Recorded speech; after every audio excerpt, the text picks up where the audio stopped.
Hello again, everybody.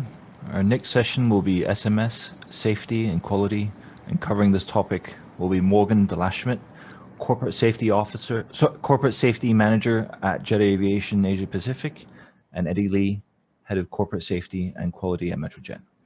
Both are joining us from Hong Kong. Gentlemen, whenever you're ready. Yep, we are ready.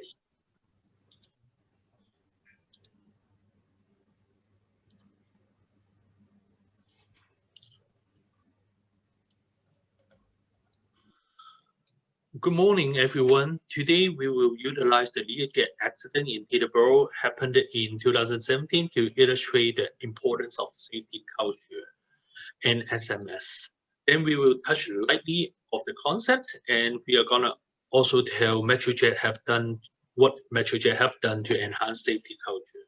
So if you have any questions, please feel free to raise it, and we will answer them right after Morgan's presentation. So basically, this accident occurred on the flight crew's third and final scheduled flight of the day. The crew had previously flown from Peterborough to Bedford and from Bedford to Philadelphia, and this happened on the positioning flight back to Peterborough. When the aircraft was on the circling approach to runway 1 during the turn, the airplane stalled and crashed about half-mile south of the runway 1 threshold.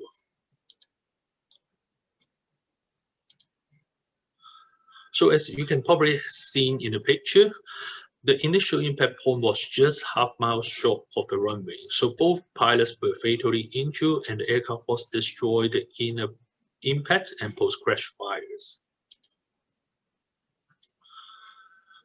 So we got some findings in this particular accident. So regarding the multiple violation of the SOP, so the PIC checked the weather briefing before departing Peterborough in the morning, but however, he did not check again before departing from Philadelphia back to Peterborough, despite a company policy requiring the weather information be obtained within 3 hours of departure. Third, the crew filed a flight plan for the accident flight that including altitude and the time and route entries that were incompatible with each other, which suggests that the crew developed little attention in pre-flight planning. The crew also had limited time to plan the flight and brief the approach as required by the company policy and did not conduct an approach briefing before attempting to land at Peterborough. The cockpit voice recorder also indicated the SIC was the pilot flying from Philadelphia to Peterborough, despite a company policy prohibiting the SIC from acting as a PF based on his level of experience.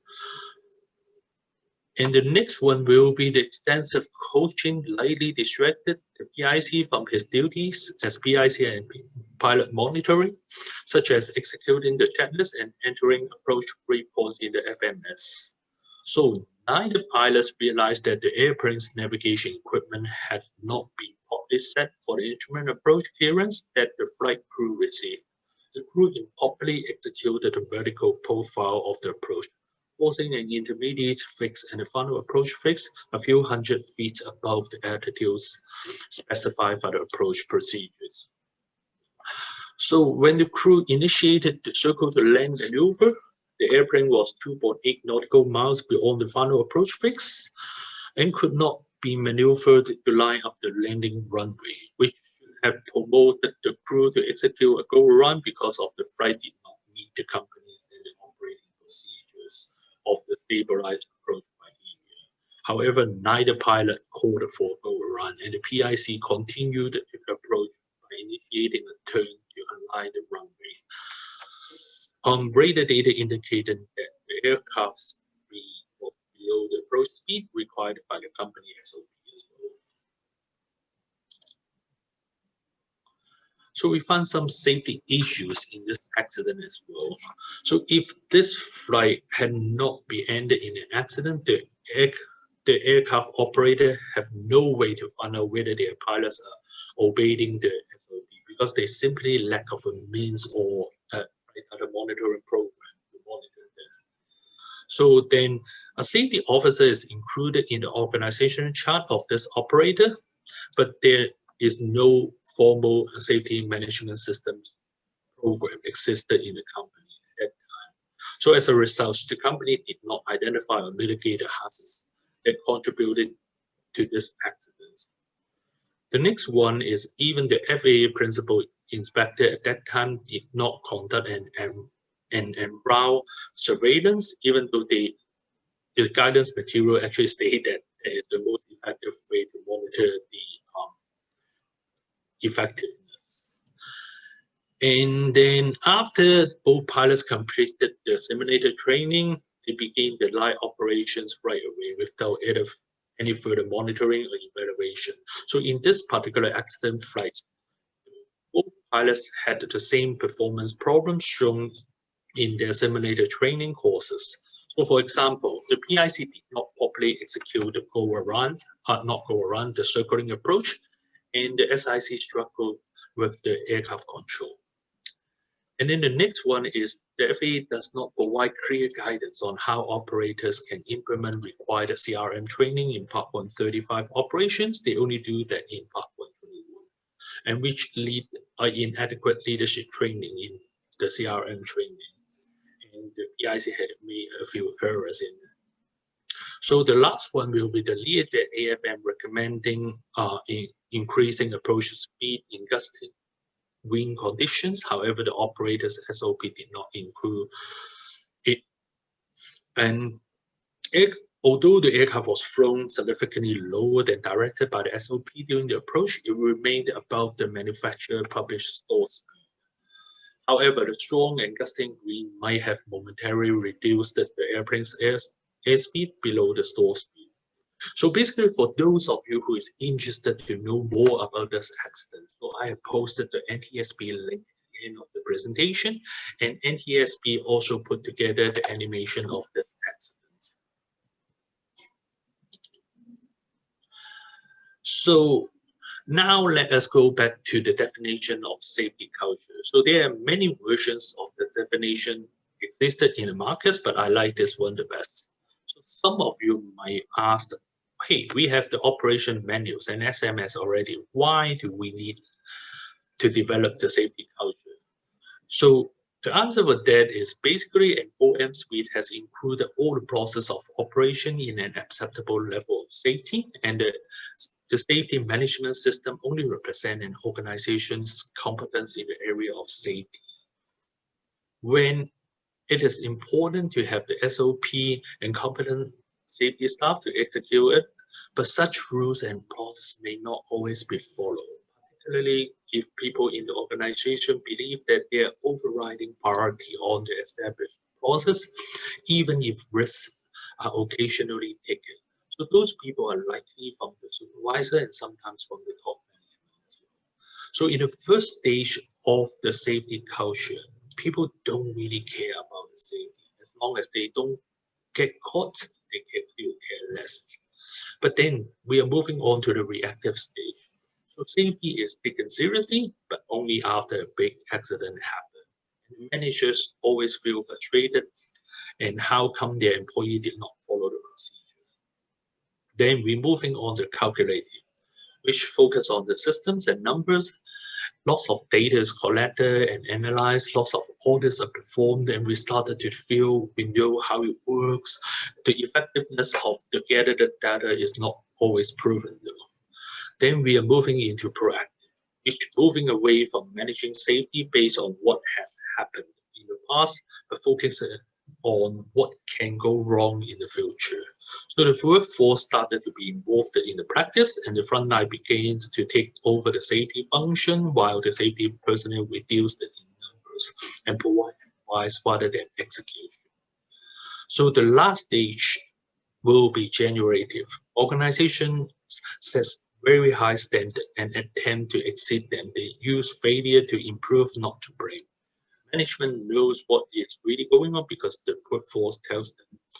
People are trying to be as informed as possible because it prepares them for the unexpected. So all of us can tell the number of accidents in relation of the safety culture through the graph shown in the screen. But then again, safety culture only exists when the organization reached the calculative stage.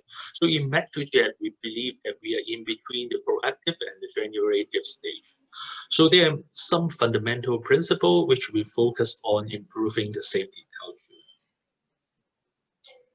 So we fully buy in the just culture model, and we emphasize on our safety policy, which posted not only in the manual and the SMS training, but also in the high traffic areas throughout our office. So we are also encouraging reporting up to a point that we decided to ditch our electronic reporting system. So in our past experience, no matter how good or friendly of the system or the app is, it's always a burden for the reporter. So as a result, we have been utilized the WhatsApp and the email as a channel.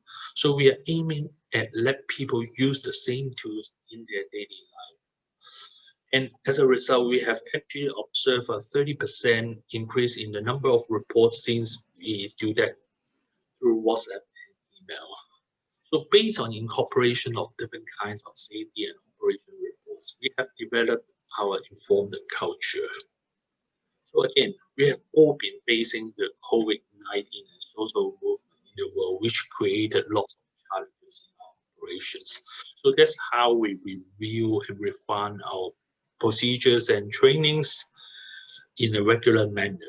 So we also not only learn from the mistakes we make, and we also learn from other operators. As we always say, learn from the mistakes of others. We can't live long enough to make them all yourself. So here's a list of what we have done in enhancing the safety culture and how do we see them fit in different stages. And we will be discussing majority of them in the following slides.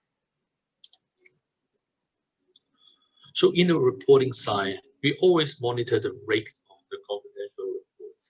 And that could be a signal of having an issue in the reporting or just culture if it goes up too high. However, we decided to keep this kind of report as it can let the new joiners and first-time reporters build a trust in the process. And with further analysis on all safety and operation reports that we receive and monitor the trend as well. So in the auditing side, we have a robust internal audit system. We are not happy to stay just in compliance with the regulation, but we want to stay on top of the industry best practice and their latest versions. And we started our in-house flight data monitoring system since 5 years ago and provide a means of measuring SOP compliance and identify new hazards or trends in it. And MetroJet has just received the 10 years recognition from AsBAA earlier this month as well.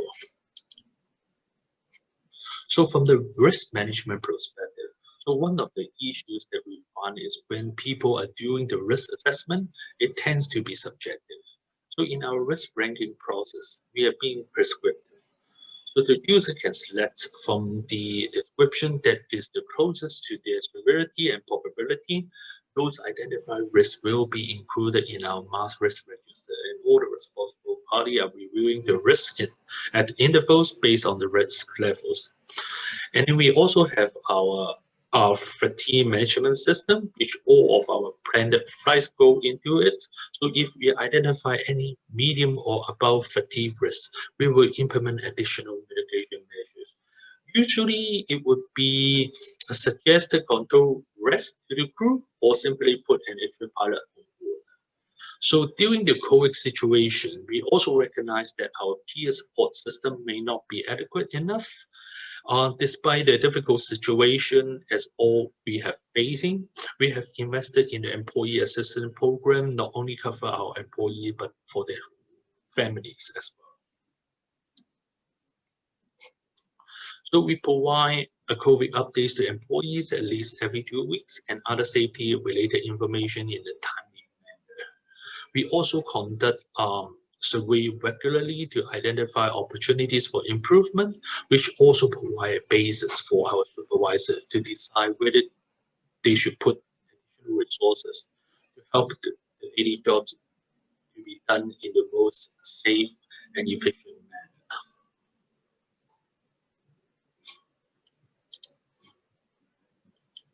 So last but not least, safety culture is very easy to lose the trust of workers. mainly those employees at the front lines, especially if the integration of the regulations and the company's prescriptions do not exactly fit for the circumstances at work. And more importantly, the behavior of the senior leaders. So once we lose the trust and capability, it's really hard to recover. So in Metrojet, achieving and sustaining a positive safety culture is not a single act, but a journey for us. So there's the two links related to the accident that I mentioned in the beginning of my presentations. So thank you for your time. Now I pass it to Morgan for his presentation in human factors analysis and classification system. Thank you. Thank you, Eddie.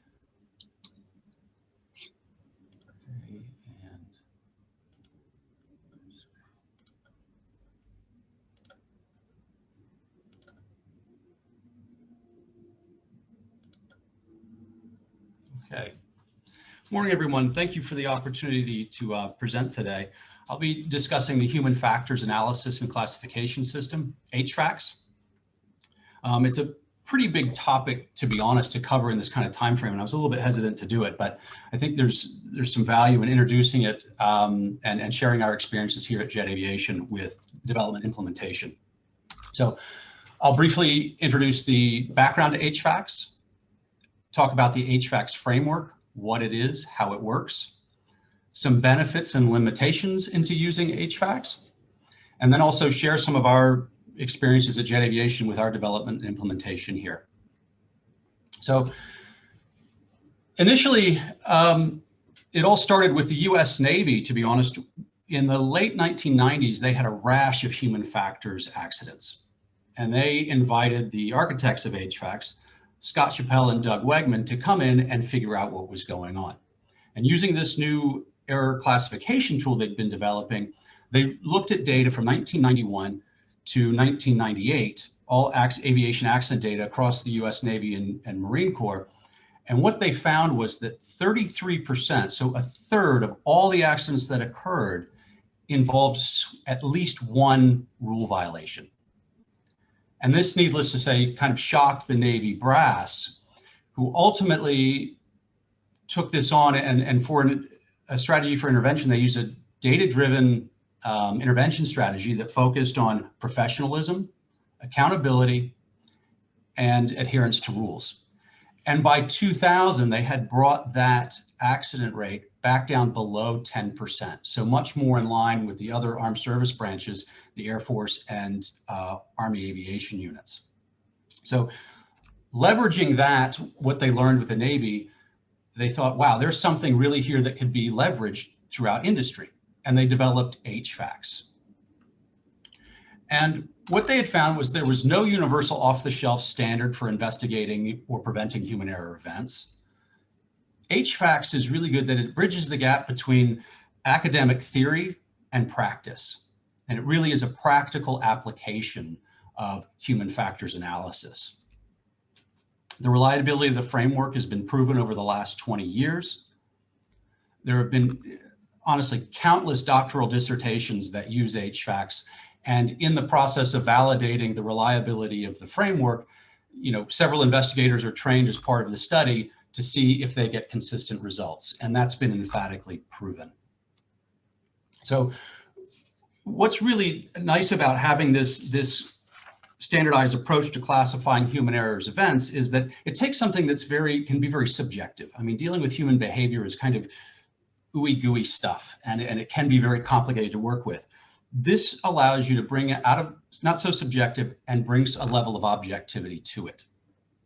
So not only can we measure the effectiveness of given interventions, we can also monitor specific human error types and begin to develop effective countermeasures.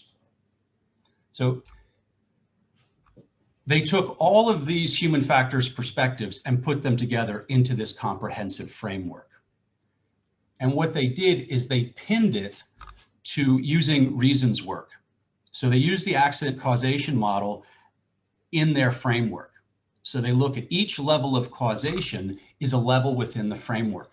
And what they were ultimately trying to do is identify where are these holes in the defenses. Because if you know where those are, you can more effectively design interventions.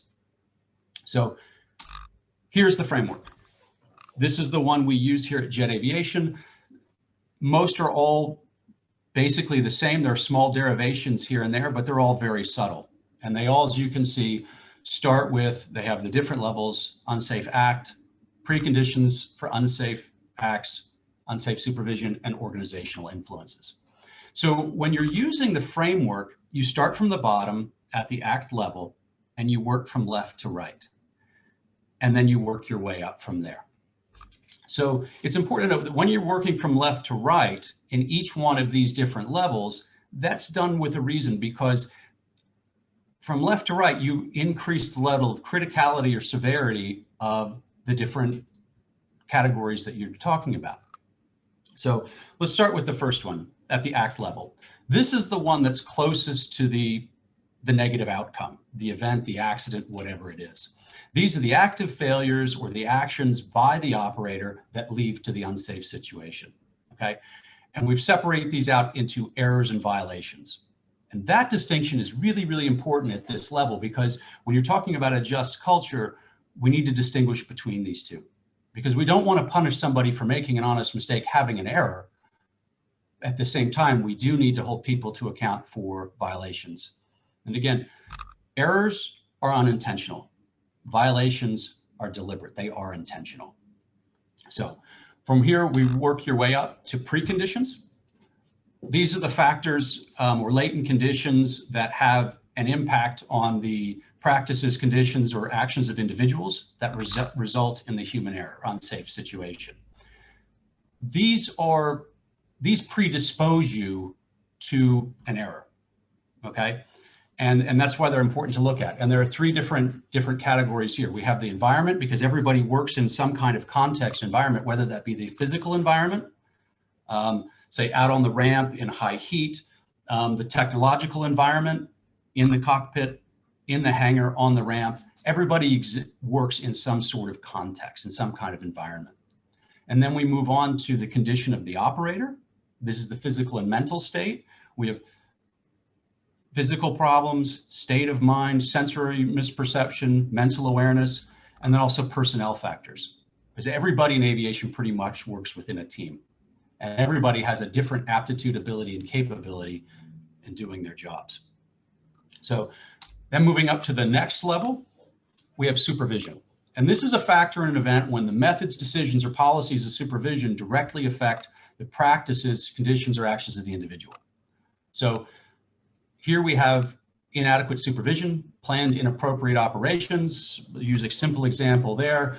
We want to fly a 20-hour duty day with just 2 pilots. Well, you can imagine what that's going to do from the precondition side. We make that kind of decision to do that, we're going to end up really with some pretty fatigued pilots, and add some environmental influences. Now, night, low visibility, down to minimums. Now you can see we're starting to now get some real preconditions based on the supervisory decision that can really set our people up for a negative outcome. So, and then finally at this level, we have supervisory violations. And then the last level are the organizational influences. These are factors if the communications, actions, emissions, or policies of upper level management directly or indirectly affect the supervisory practices, conditions or actions of the operator, and result in a system failure, human error, unsafe situation. Here, we all face resource problems. Personnel selection and staffing. Are we hiring the right people? Are we putting the right people in the right jobs with the right skill sets? Do we have enough people? Policy and process issues, climate and culture influences. So all of these combine, sorry, going a little too fast there. And within each one of these categories, we have these things that are called nanocodes, okay? These are the actual individual descriptors at each level and category used to classify the causal and contributing factors. These individual nanocodes are used to populate the SMS database, And we use those for qualitative and quantitative data analysis. So also importantly, as you start using HFACs, the framework of nanocodes, they're evolutionary nature. As an organization gets experience in using HFACs, they will modify these to better fit their organization.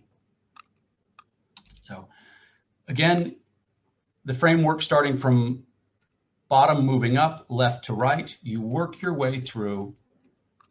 And then what's interesting is as you do that, it begins to tell you a story. You begin to unfold and peel back the layers of the onion and really see how you may see that, well, this guy just made a mistake and that's the end of it. But you can really see how certain things, interactions within the system can really produce, and you get to a point sometimes where, how didn't this person make a mistake every time?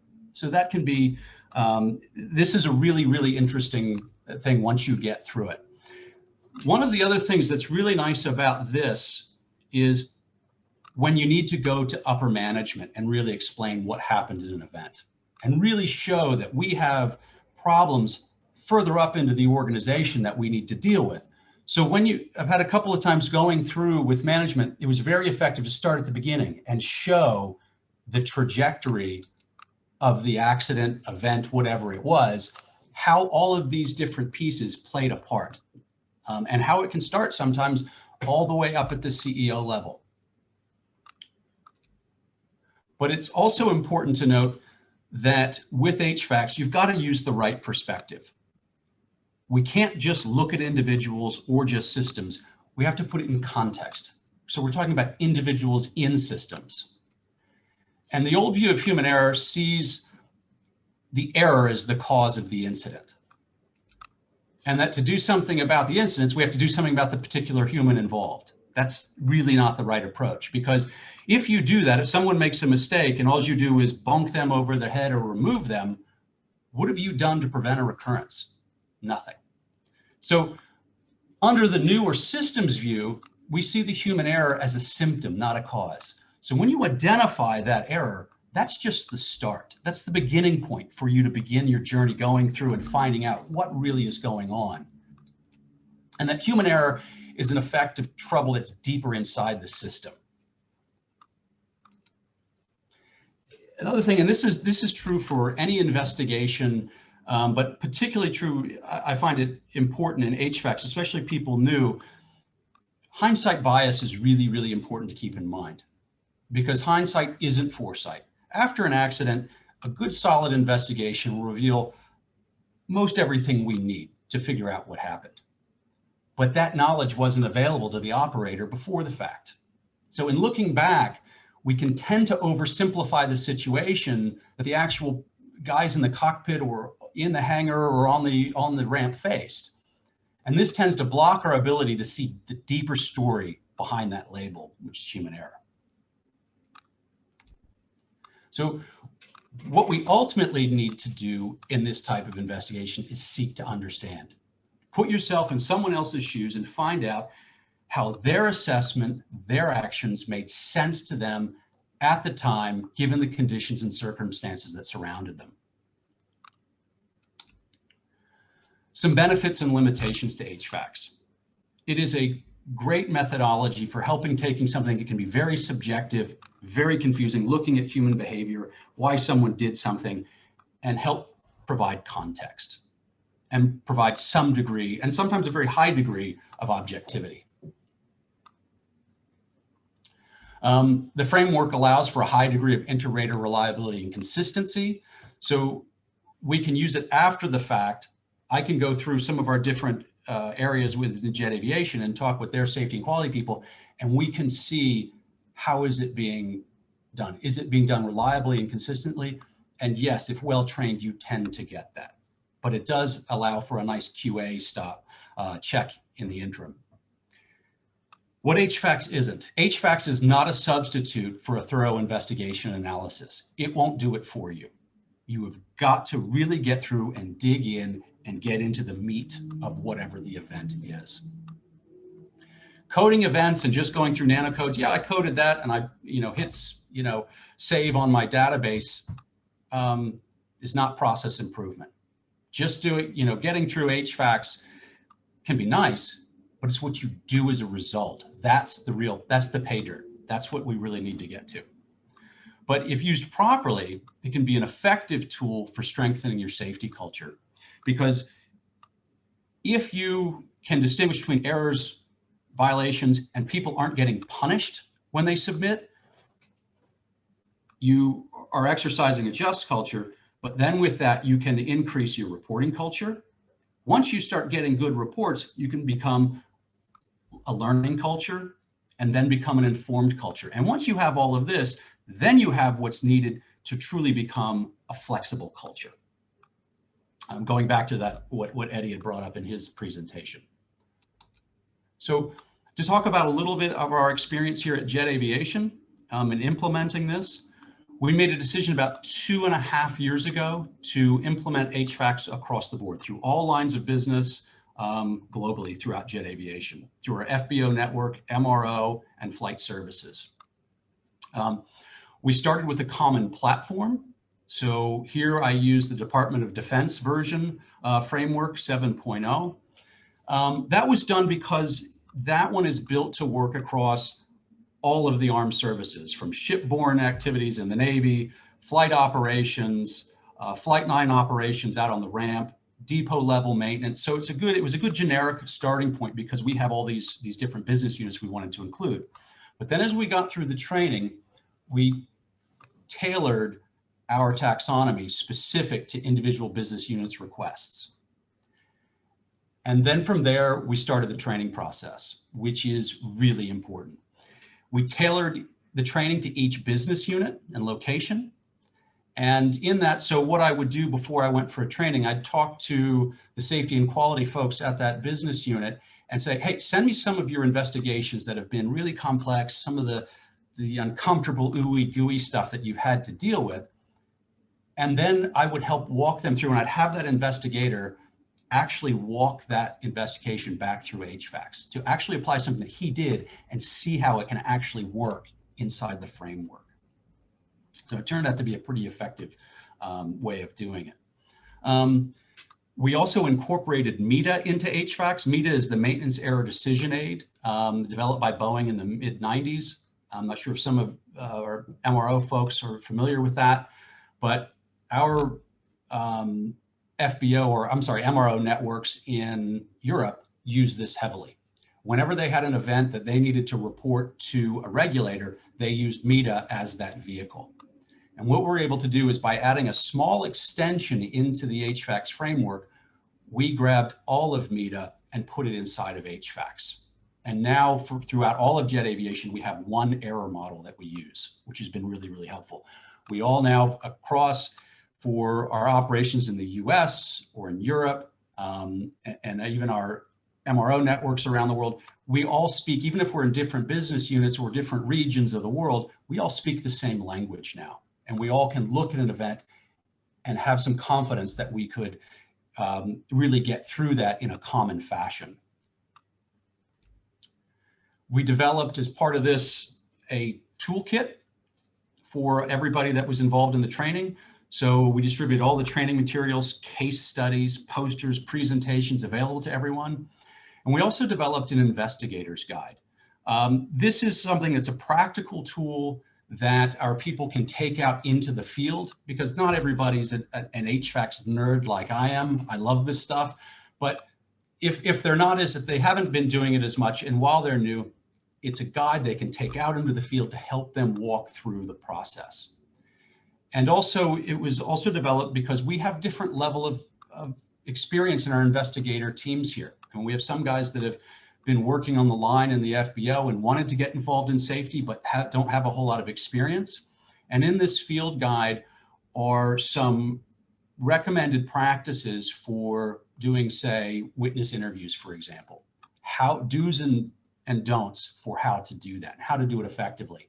And there are also some questions set up that if they believe they're looking at a certain type of error, say performance-based error or judgment decision-making or anything like that, there are some question cues for them, some things they could ask to say, very specific questions that can help them start to figure out what they're looking at. So it's been a good aid. We also developed a custom nanocode and definitions catalog as part of the process. So some final thoughts and comments with HVACs. It takes time. Be patient. You don't get to do this overnight. It doesn't take 2 or 3 weeks. It takes a long time. And eventually, with some experience and some time, you tweak your system and you end up something that ends up serving you quite well. You also need to be ready to learn things that you may otherwise wish you hadn't. I mean, there are some times, and I've been doing HVACs in several different organizations, and you can really learn some things that are pretty frightening.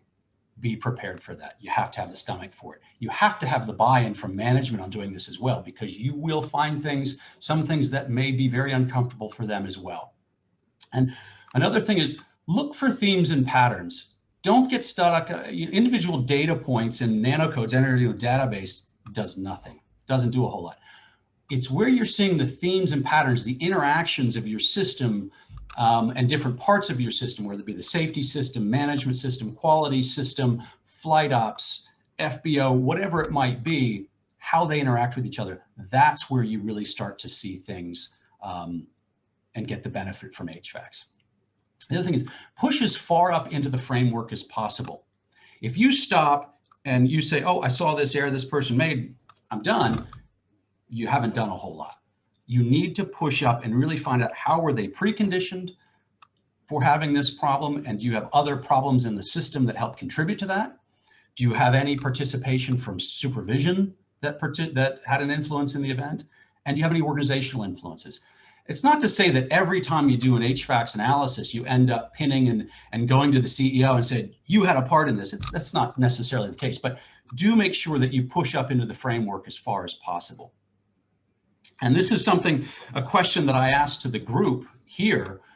Is there any interest in creating a regional users group or support group for HVACs? If anyone's interested, I'd love to chat with you about it, because I think there could be benefit in exchanging best practices, providing each other peer reviews and support, and offering lessons learned and sharing that in our industry. I think we could all benefit from that kind of thing. So with that, here is my email. Please feel free to contact me. I'm happy to share any resource, anything I have with you, chat with you about it. Again, I'm an HVACs geek. So anyway, thank you very much for your time. Thank you, Morgan and Eddy. If there are any questions from the audience, we'll give that a minute.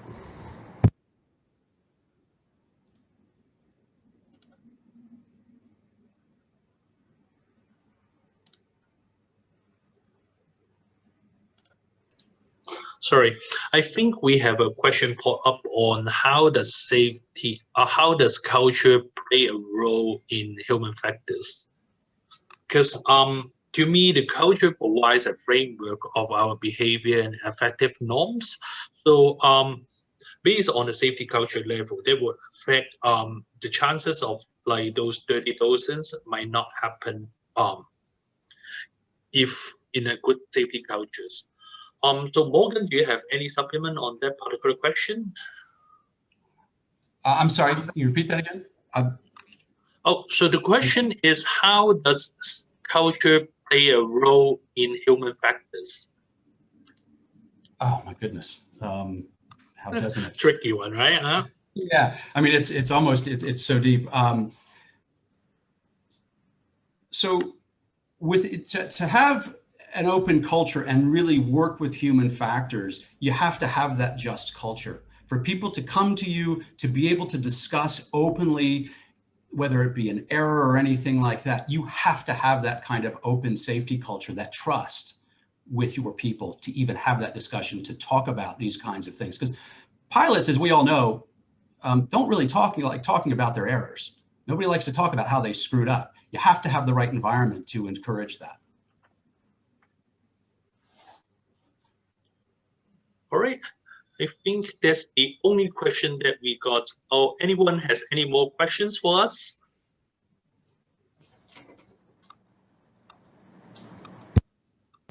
Going once, going twice. Okay. Thank you again, Morgan and Eddy. for your time, you. for your expertise. With no further questions, this wraps up our SMS session for the day. Up next is our accident investigation session with a great speaker from Washington, D.C. Just hang tight for a minute while we get that ready. Don't go away.